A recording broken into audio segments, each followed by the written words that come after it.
realise my mic is terrible at picking up my voice half the time, but again, you want to mine, so that should be better. What do I want to talk about today? I want to talk about an idea that I read about.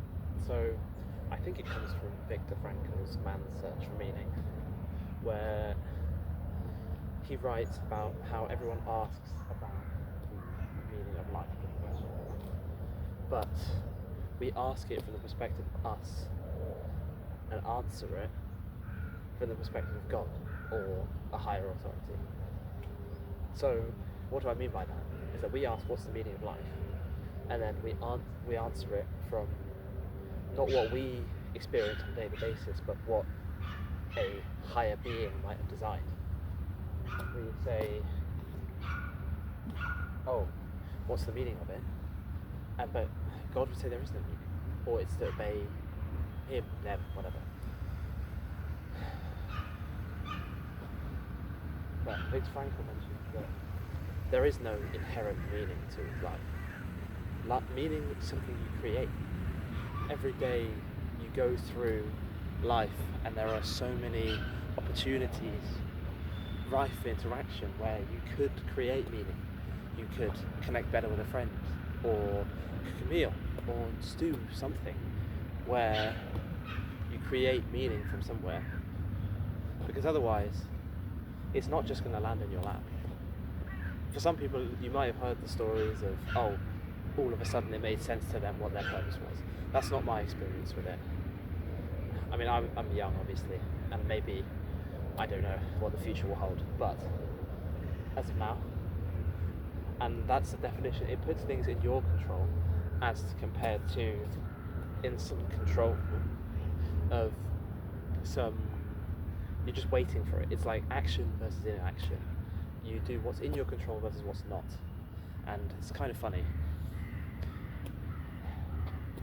But again, with the purpose thing, when I first started this, I was watching videos of how to find your purpose and things like that, and I'm not saying those are bad, but very often it's kind of hard, and I still struggle with this. Of course, I don't actually know 100% what the one thing is in life that's made for me, and maybe there isn't anything, but there's a dog. Maybe there is genuinely nothing, and that's okay, because David Goggins has the idea of performance without a purpose, where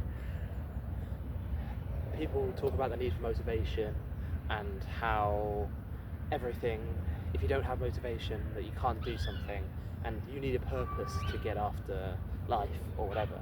But he has the idea of, why do we need that? What actually, why can't we perform without one when you don't want to, when you feel like there's no reason for doing something, when nobody's watching? That's exactly when it's the most important to do the thing and do things that you wouldn't have done before without purpose, because so many times in life nobody's going to be watching.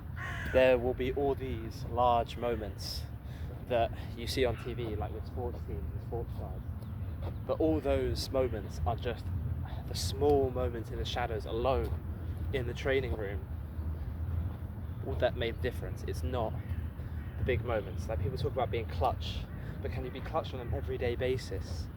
And can you be the guy who is always there, not just there in the big moments, but always there? And that's the most important thing. And motivation, like hope, is a feeling. It will go away at some point. And what's left if there's no motivation? I mean, of course it's difficult, I get that, but it wasn't meant to be easy. And to get to the top, to grind, it's not meant to be. It's meant to be hard, and there's a reason so few people actually do it, because doing it requires effort, and the motivation doesn't come for everyone. And no matter how motivated you are, there will still be points where you don't want to do stuff, and that's when you do it the most, because most people are in the same situation. And how can you separate yourself if you do the same thing that you've always done before? I'll leave you with that.